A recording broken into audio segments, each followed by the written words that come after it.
Like I mentioned before, I had to replace a bad strut top on the left front. So now we're going to do the same to the right. Okay, from past experiences, what I found prior to jacking the vehicle and removing the tire, I like to zip this upper nut off and then just start it by a couple threads because it's a lock nut, and I've had better luck removing it while it's under pressure.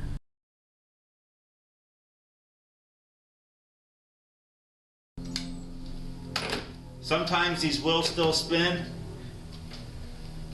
but they're less likely when they're under a load. And use an impact gun, it seems to make the job a little easier as well. Regular socket and ratchet, then the whole strut likes to spin. We're replacing these struts, so if it does come down to that, you can go underneath, put a pair of vice grips on that strut or something. Just don't do it to the new one, otherwise you could damage it.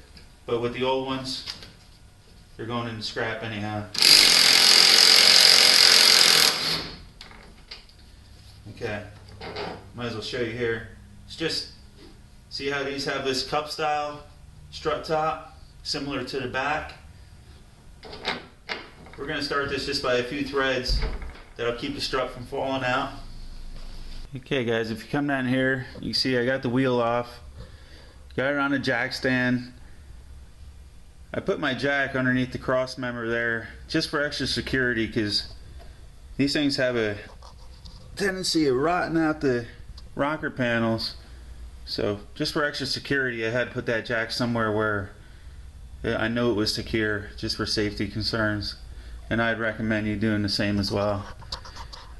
Okay, here's a quick once over. Can't really see the strut top from here, but you'll see it closer once we get it out. Pretty much you just have two retaining bolts that attach it to the spindle. You have an ABS sensor wire that comes down to the spindle. As you see, it clips on both sides. And then right down here we have a bracket for the brake line. You'll need a 10mm socket for that. So you need a 10, and these are 18mm. Okay, let me take you back in here for a minute. If you see what I just did prior to loosening them bolts, I took a marker, a paint marker, and I traced the perimeter on each side. Even though I know on this one it's not going to work out because the strut is slightly different shape, on the other one it doesn't line up. I know this from doing the other side. However, if you were replacing this with a direct replacement, say if this was OEM, 9 times out of 10 you get it pretty close. You know, you might be out a little bit because this is your camber adjustment. So regardless, you should still get it realigned, even if you think you're close and it doesn't pull, because you may start seeing tire wear on the inner or outer edges. If so, that's a sure sign that your camber's out. Okay, first thing first, if you look down here, you got your ABS wire comes up. You got this little bracket. You're going to take and pop that out of the loom. You got this one here. You're going to take and pop that out. This is still your ABS. You got another retainer over here, and that frees the ABS wire from the strut. Okay, then on the lower front side towards the front of the vehicle, you got your brake line retaining bracket with a 10mm retaining bolt. I already broke this one loose. I'm going to take and remove that.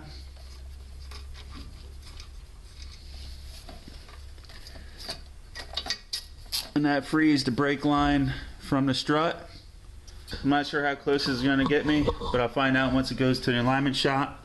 If you look down here, I put an angle finder, a dial gauge, and I got it on the spindle. I don't have it on the rotor because the rotor could be slightly off. However, I'm not going to move the height of the vehicle, otherwise this is going to change my angle. So when I put the new strut in, I want to see if I can get it close to that. If you look at it, it's right around 88 degrees. I don't think it's focusing too well for you. Okay, let's remove the lower retaining bolts. Like I mentioned before, they're 18mm.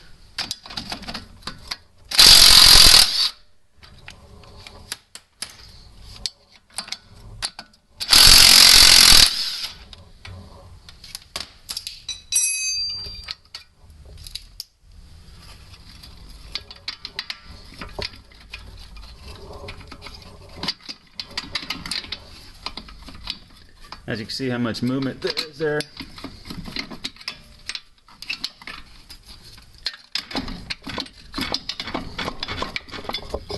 Okay, as you can see, that's it for the bottom. We are now loose. Nothing left attaching us to the strut. Let's pick up on the strut a little bit. Remove the strut top. And you can remove the assembly from the vehicle just like so. Okay guys, now that we have the strut out of the vehicle, in order to replace the strut, you got to collapse the spring, and you need, I can't stress this enough, you need some kind of strut compressor. This is actually a floor model that I made a bracket for in the back that I could hook it up to my vise. However, whatever kind you have, you need a strut compressor. Even if you get to this point, take it somewhere, have them replace the strut for you, and you'll save some money that way by doing all the hard labor yourself. As long as you have the right tools, it doesn't take long to compress the strut. This is a cheaper model, a floor model, so it is a little finicky compared to the ones I used to use. However, this one gets the job done. It has pins. Once you hook it up, I'll show you to keep the spring from flying out. If you take notice here, you got a retaining nut right on the strut top. You do not want to remove that nut prior to collapsing the spring, otherwise this could fly and you could get severely hurt, guys. I can't stress that enough. You got to use extreme caution. You got to make sure the spring is collapsed prior to removing that nut. I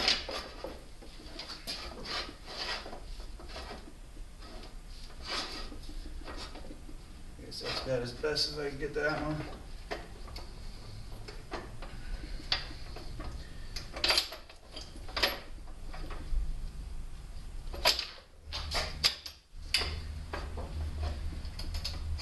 Okay, right there. You got these retaining pins. Just make sure they're pushed in. Okay, I chose this height because I don't like working down on the bench height. I had this bracket made so I could bolt it to the bench, but then I'm leaning right over top of it. I would actually like it maybe even a little bit higher if I had the option, just so my head's not directly over top of it if something launches. But these things are relatively safe, but you still gotta be careful. Inspect it. You know, if you have one of these cheaper models, just inspect the welds, you know, prior to using it. Can't stress safety enough on a job like this. Stand off to one side.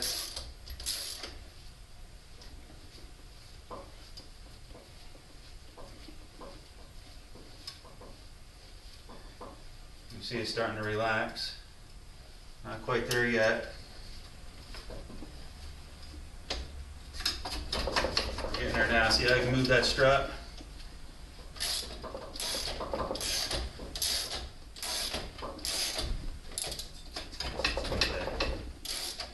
That's enough right there. Once you can move the strut, then you know you're more than enough. Okay, I'm going to use the same socket I used to remove the strut top. I want to take and hold the bottom, otherwise it's going to fall on your foot.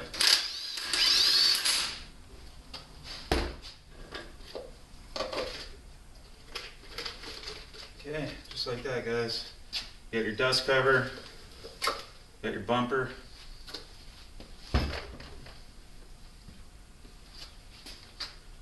This here's your strut top. This is what was bad on the other side. That's just a nut. This is your upper nut. Right here's that bearing I was telling you about. So that comes with the new setup. When you get your new strut, take it out of the box, compare it, make sure it's the same length, same diameter, make sure everything matches up good between the old one and the new one, and then we can proceed to installing it. Okay, we got the new strut top here. I just want you to take notice here for a minute. This is the upper bearing. You just want to take and inspect it, make sure it feels good. As you can see, it's sealed. But see how it has the metal housing of the bearing housing facing up? Down here is just this plastic housing. Well, you want to make sure that metal surface, the metal bearing housing, is facing up.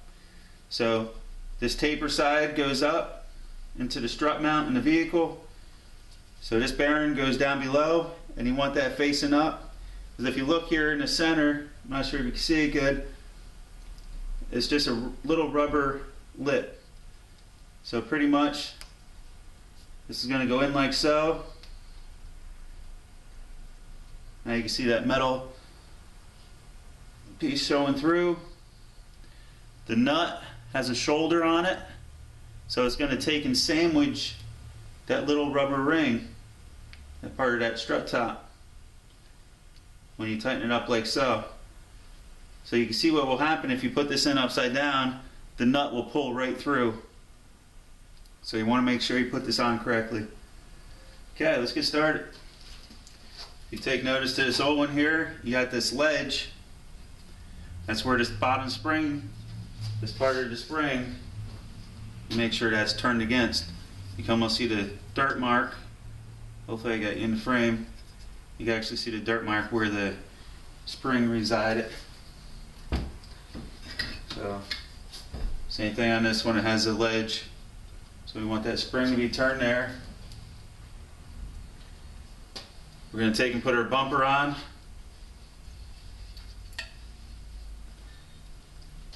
Our dust cover.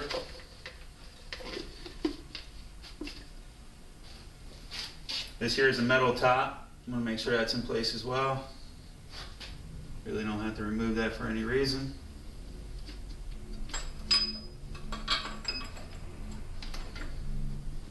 All right, make sure the lower portion of the spring's in the correct spot.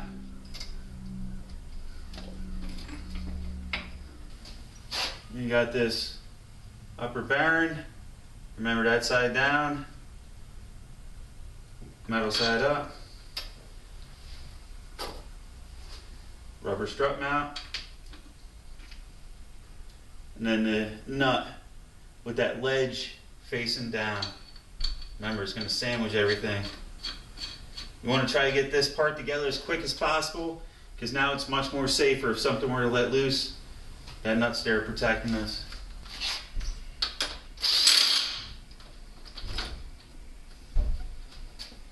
What I do sometimes, I'll take and I'll pull down on that strut to keep it a little pressure.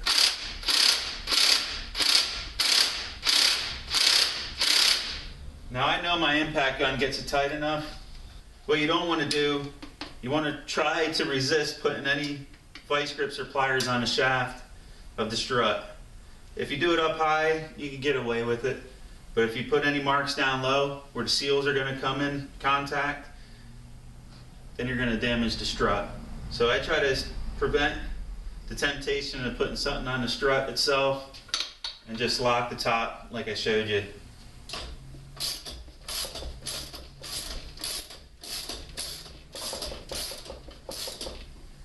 Make sure it looks like it's going around nice. That looks good.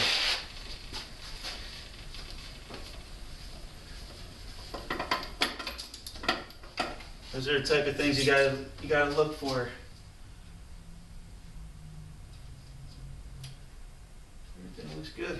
Still on there. I'm just gonna take and check this one more time. You're good.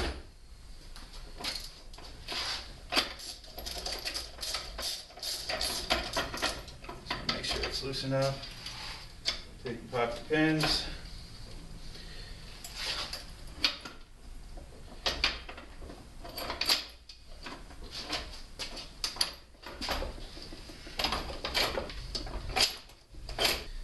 I failed to demonstrate the old one to the new one, but if you remember when we did the back one, I'm just resting my hand on this and it's already dropping. But there's a noticeable difference between this one and the new one. However, the main reason we did this was for the strut top. But you shouldn't be able to push it down that easy, and it should come up with a little more authority, you know what I mean? It should have some pressure behind it. But that's noticeably different from the new one. Especially now. I dare you to try to push that down. However, what we do need off of this old strut are these retainers for the ABS. This one up here, this here, and that'll be about it. Probably a secret to it, guys. I just use a screwdriver like that. So I want to take note of how this goes. So we're about an inch from the top. So you can install that on here. I'm not sure if it needs that fancy sticker. Well, it's on there pretty good, so it's staying. So it's right about there. Pop that back in place, just like so. Next we have this clip, which is going to go onto the left side. I come behind this little plastic piece, like so.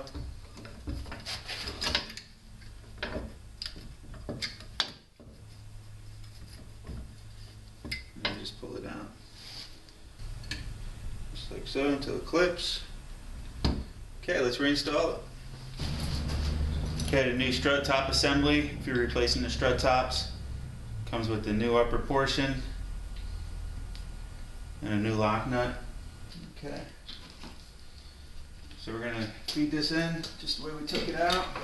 Make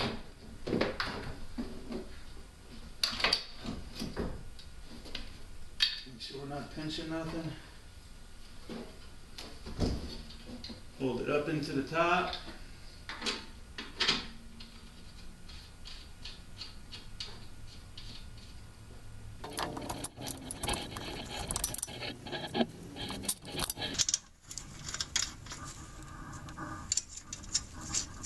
Okay, you probably can't see that retainer bracket. However, it's threaded in the back side. Got like two little notches.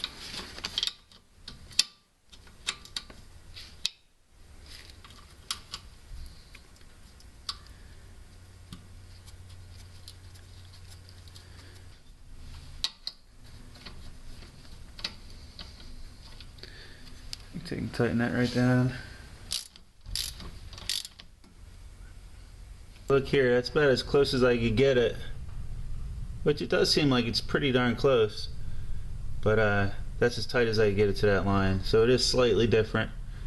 However, let's put the dial indicator on it and see what it says. Okay, well it's not saying nothing. Let's see what it reads. Let me tell you what, that's pretty close to 88. I know it's hard to see on the camera. So, should be really close. Kind of curious to see what kind of feedback I get from the alignment shot. And just for a demonstration, in case you're wondering how much adjustment is actually there, if this is really worth looking at, well, let me show you.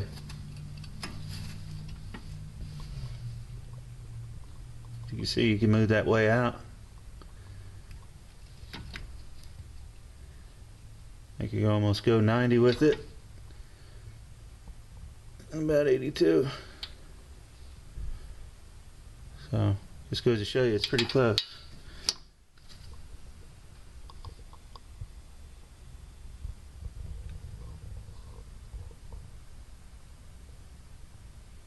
Wait for that to settle out, but as you can see, it's going to be right around 88.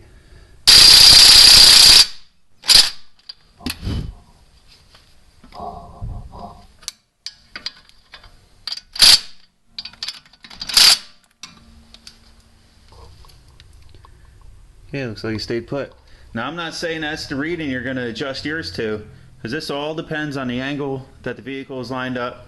I just simply want to see what happens, how close it gets me if I put it into the same specs as I pulled it apart, whether or not this works. Okay, 70 foot-pounds.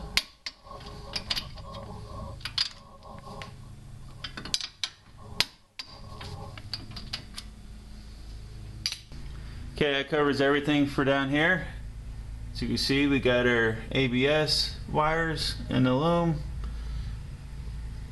all the retainers. We're good to go. Let's put the tire back on. These bolt style lug nuts, I'm not even sure why I'm calling them a lug nut, it's just a habit. There's not even a nut involved. However, they can be a little tricky, but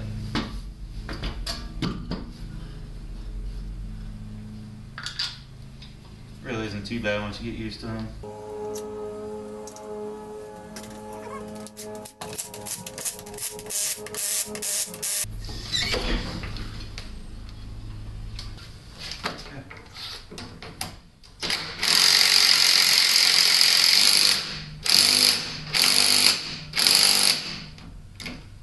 Okay, one thing I want to demonstrate, guys, real quick. Sometimes these require a special socket. I don't believe on the top, but when you go to compress the strut, when you compress the spring to remove the strut, that top nut sometimes uses a socket similar to this. As you can see, I made this one. I simply took a socket, cut it down. It was a cheap old socket. Left the two nubs sticking up, but it'll be a socket similar to that. However, I make my own because I don't work on these every day, but that is what you'll have to use in some cases.